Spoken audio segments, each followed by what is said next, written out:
Hinduism दुनिया का सबसे पुराना धर्म। इसकी स्थापना करीब 15th BCE में हो गई थी। ये रिलीजन इतना पुराना है कि आर्कियोलॉजिस्ट को हिंदू धर्म के स्क्रिप्चर्स और मैन्युस्क्रिप्ट्स मिले हैं, जिसमें से कुछ स्क्रिप्चर्स और मैन्युस्क्रिप्ट्स 3000 साल से भी ज्यादा पुराने हैं। आज के टाइम पे हिंदू धर्म क्रिश्चियनिटी और इस्लाम के बाद दुनिया का तीसरा सबसे बड़ा धर्म है। पूरी दुनिया में इस धर्म के टोटल फॉलोअर्स 1.3 बिलियन से भी ज्यादा हैं। ये नंबर इतना बड़ा है, अगर रफली एक्सप्लेन करूं तो पूरी दुनिया का 15 to 16% पॉपुलेशन होता है 1.3 बिलियन। अगर नंबर्स की बात करी जाए तो पूरी दुनिया में सबसे ज्यादा हिंदू इंडिया में रहते हैं, अराउंड 109 से 110 करोड़। दूसरी नंबर पे आता है नेपाल, जहां की हिंदुओं की पॉपुलेशन है 2.8 करोड़। लेकिन अगर परसेंटेज वाइज बात करी जाए तो परसेंटेज टू पॉपुलेशन रेशियो में फर्स्ट नंबर पे आता है नेपाल, जहां की टोटल पॉपुलेशन में 80% से ज्यादा लोग हिंदू हैं। इंडिया इस लिस्ट में सेकंड नंबर पे आता है विद 78% पॉपुलेशन। इस धर्म ने ना सिर्फ इंडिया और नेपाल बल्कि पूरी दुनिया को वो सारी चीजें दी हैं जिससे कि ह्यूमन एवोल्यूशन और लाइफस्टाइल में एक बहुत बड़ा रेवोल्यूशन आया है। योगा, आयुर्वेद, भगवत गीता,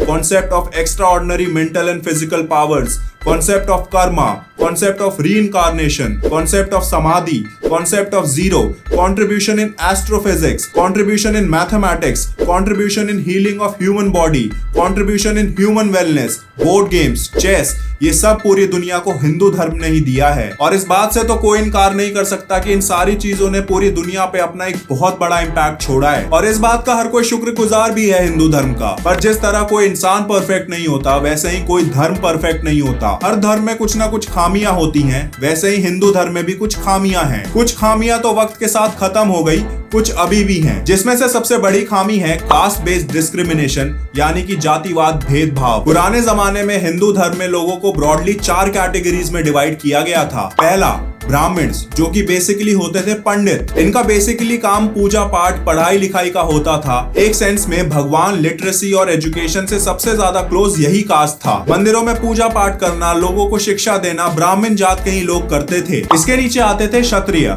बेसिकली वो लोग जो कि होते थे राजा महाराजा, वॉरियर्स, वो लोग जो कि किंगडम्स पे रूल किया करते थे, अपनी किंगडम के लिए लड़ा करते थे। क्षत्रिय जात के लोगों का बेसिकली काम होता था किंगडम पे रूल करना, उसे गवर्न करना, लॉ एंड ऑर्डर को मेंटेन करके रखना, एक प्रॉपर एडमिनिस्ट्रेशन चलाना, और सबसे इंपॉर्टेंट काम, अगर कोई फॉरेन किंगडम उन पे अटैक करे तो उनसे अपनी किंगडम और अपनी किंगडम के लोगों को प्रोटेक्ट करना। क्षत्रिय के बाद आते थे वैश्य। वैश्य basically businessman, merchants, land owners और स्किल्ड वर्कर्स होते थे। तो बेसिकली इस जात के लोगों पे किसी भी किंगडम की इकोनॉमी टिकती थी। जितने भी बिजनेस थे, जितनी भी खेती होती थी, जितने भी लोग क्राफ्ट्समैनशिप में थे, जितने भी लोग स्किल्ड प्रोफेशन में थे, वो सब वैश्य जात के लोग थे। वैश्य जात के बाद आते थे हिंदू धर्म के चौथे और आखिरी जात के लोग, शूद्र। ये लोग बेसिकली सर्वेंट और हेल्पर क्लास के लोग थे। इस जात का मेनली काम था खेतों में मजदूरी करना, सामान ढोना, ऊंची जात के लोगों का नौकर बनना। ये तो हिंदू धर्म के हो गए 4 कास्ट।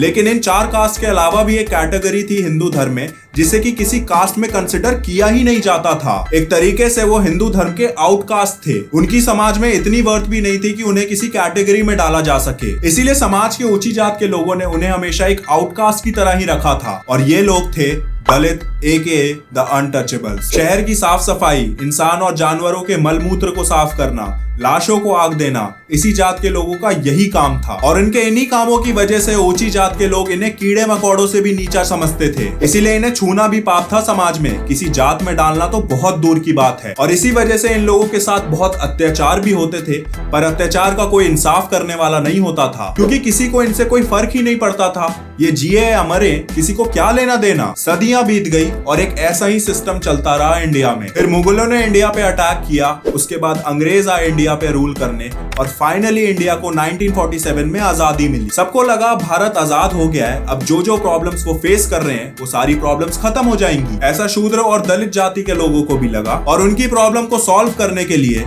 उन्हें समाज में इज्जत और बराबरी का दर्जा दिलाने के लिए स्टेप्स भी लिए गए। Father of Indian constitution doctor Bhimrao Ambedkar खुद एक दलित थे। उन्होंने ऐसे लॉज फ्रेम करे जिन लॉज ने नीची जात वाले लोगों को प्रोटेक्ट और अपलिफ्ट करने में हेल्प करी। इसमें से सबसे इंपॉर्टेंट प्रोविजन था रिजर्वेशन, कि भैया जो लोग शेड्यूल कास्ट और शेड्यूल ट्राइब की कैटेगरी से बिलोंग करते हैं उन्हें एक सर्टेन परसेंटेज में रिजर्वेशन मिलनी चाहिए लोकसभा और स्टेट असेंबली कॉन्स्टिट्यूएंसीज में, ताकि वो लोग खुद को रिप्रेजेंट कर सके। आगे चल के उनके लिए सरकारी कॉलेजेस और सरकारी नौकरी में भी सीट रिजर्व करी गई और कुछ टाइम बाद इस रिजर्वेशन में अदर बैकवर्ड कास्ट को भी इंक्लूड करा गया। ये रिजर्वेशन इन लोगों के लिए एक बहुत ही बेनिफिशियल स्टेप साबित हुआ। इन्हें एक अनबायस्ड अपॉर्चुनिटी मिली, एक इक्वल प्लेटफॉर्म मिला जिससे ये बिना डिस्क्रिमिनेशन और पार्शियलिटी फेस किए बाकी लोगों से compete कर सके, उनके बराबर खड़े रह सके।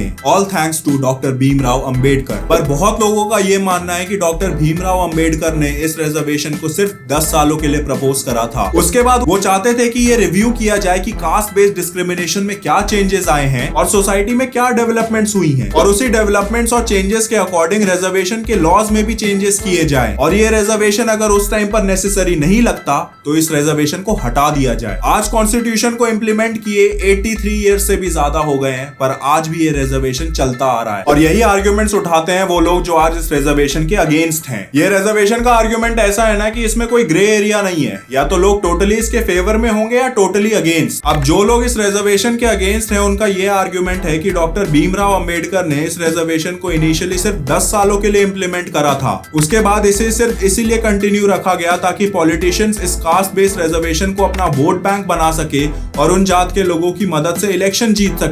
उसके बाद वो लोग ये आर्ग्यूमेंट करते हैं कि भैया अब आज के टाइम पे कास्ट बेस्ड डिस्क्रिमिनेशन तो खत्म हो चुकी है, ये सिर्फ अब कुछ ही जगहों पे होती है, छोटे शहरों और गांव में सिर्फ। बड़े शहरों में डिस्क्रिमिनेशन नहीं होती, इसके बाद भी सबको रिजर्वेशन क्यों मिलनी चाहिए। और तीसरा और सबसे बड़ा आर्ग्यूमेंट वो लोग ये उठाते हैं कि इस रिजर्वेशन का भले ही SC/ST कैटेगरी वाले लोगों को हो रहा है, पर इसका सबसे बड़ा नुकसान जनरल कैटेगरी वाले लोग भुगत रहे हैं। अच्छे मार्क्स लाने के बावजूद भी उनका अच्छे कॉलेजेस में एडमिशन नहीं हो रहा, अच्छी जॉब्स नहीं मिल रही। और वहीं दूसरी तरफ ये रिजर्व कैटेगरी वाले लोग इतने कम मार्क्स लाते हैं लेकिन इसके बावजूद भी इन्हें अच्छे कॉलेजेस में एडमिशन मिल जाता है, अच्छी जॉब्स मिल जाती हैं। और ये एक अनफेयर डिसएडवांटेज है जनरल कैटेगरी वाले लोगों के लिए, जो कि मैं भी मानता हूं।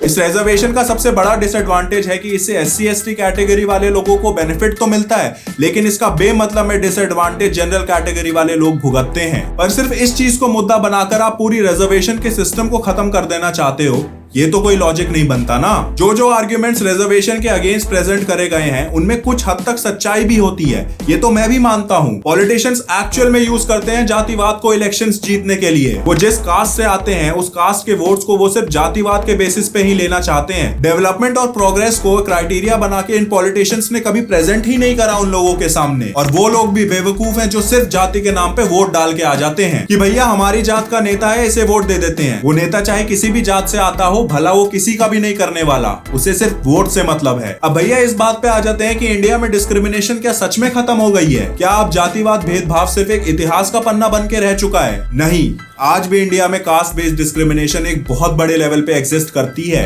हर साल 50,000 से भी ज्यादा केसेस रजिस्टर होते हैं इन कास्ट बेस्ड क्राइम्स को लेकर। हर साल 600 से भी ज्यादा लोग अपनी जान गंवा देते हैं इन जातिवाद अपराधों की वजह से। और ये नंबर्स हर साल बढ़ रहे हैं, घट नहीं रहे। हाँ, मैं मानता हूँ जातिवाद भेदभाव सबसे ज्यादा गाँव और छोटे शहरों में एग्जिस्ट करती है, और ये कह देना कि बड़े शहरों में जातिवाद भेदभाव होती ही नहीं है, ये बहुत गलत है। अभी हाल फिलहाल में ही IIT बॉम्बे के एक स्टूडेंट ने अपनी जान ले ली क्योंकि उसे कास्ट के बेसिस पे डिस्क्रिमिनेट किया जा रहा था कॉलेज में। और ये चीज IIT जैसे कॉलेज में हो रही है, मुंबई जैसे शहर में। अब सोचो बाकी जगह पे क्या ही हाल होता होगा। बड़े शहरों में भी जातिवाद भेदभाव होते हैं, पर जब इन नंबर्स को छोटे शहर और गांव के नंबर से कंपेयर करा जाए तो ये फिगर्स बहुत कम है। आज भी कास्ट बेस्ड डिस्क्रिमिनेशन बहुत बड़े लेवल पे छोटे शहर और गांव में ही एग्जिस्ट करती है। लेकिन अब एक बहुत बड़ा मुद्दा ये आता है कि ये डिस्क्रिमिनेशन छोटे शहर और गांव में एग्जिस्ट करती है तो वहां के लोगों को रिजर्वेशन मिलना एक लॉजिकल स्टेप है। पर जिन बड़े शहरों में कास्ट बेस्ड डिस्क्रिमिनेशन नहीं देखने को मिलती उतने बड़े लेवल पे भेदभाव नहीं होता उतना लोगों के साथ, इसके बाद भी उन्हें रिजर्वेशन मिलती है,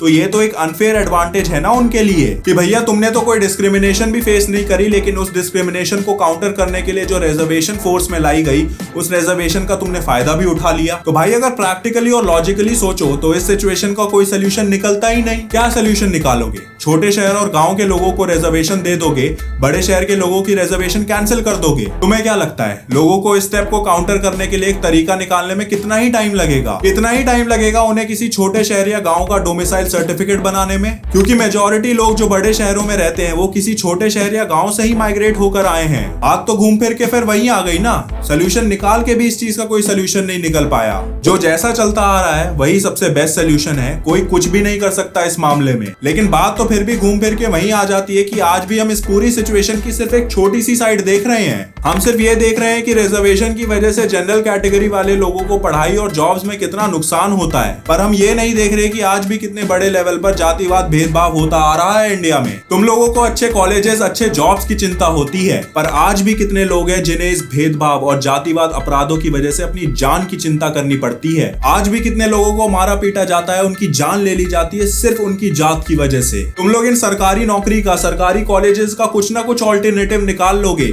ओपन से कॉलेज कर लोगे, कोई प्राइवेट नौकरी ले लोगे, लेकिन इस जातिवाद भेदभाव की वजह से जो लोग अपनी जान गंवा देते हैं उसका क्या ऑल्टरनेटिव निकालोगे? उन्हें वापस जिंदा कर दोगे? आज भी न जाने कितने लोगों को मंदिरों में घुसने नहीं दिया जाता, उनके साथ बैठा नहीं जाता, सिर्फ उनकी जात देख के। क्या कुछ झेलना पड़ता है उन्हें, उनकी जात की वजह से उनकी जान तक पर बात आ जाती है। अब ये मत कह देना भाई कि उनकी जान से ज्यादा तुम्हारी पढ़ाई जरूरी है, तुम्हारी नौकरी जरूरी है। भारत आज के वक्त पे दुनिया की 5वीं सबसे बड़ी इकोनॉमी बन चुका है। इतनी तरक्की कर ली है ना कि चांद पर पानी तक खोज निकाला है, पर इतनी तरक्की नहीं कर पाए कि इन जातिवाद अपराधों को रोक सके, सबको एक बराबर मान सके। और इस सब का जिम्मेदार सिर्फ एक ही चीज है, लोगों की मानसिकता। भले ही भारत के लोग 2023 में जी रहे हैं, पर आज भी बहुत लोगों की मानसिकता 1800 और 19वीं सदी में ही अटकी हुई है। इस देश के लोगों को अभी बहुत काम करने की जरूरत है इंडिया को एक डेवलप्ड कंट्री बनाने में, जिसमें से एक जरूरी काम है भारत में इक्वालिटी लाना, समानता लाना। और ये इक्वालिटी तभी आएगी जब लोगों की मानसिकता बदलेगी, और जब ये मानसिकता बदलेगी तब ये देश सोच सकता है रिजर्वेशन में बदलाव लाने का। उससे पहले तो भैया कोई मतलब ही नहीं बनता रिजर्वेशन में किसी भी तरह की छेड़छाड़ करने का।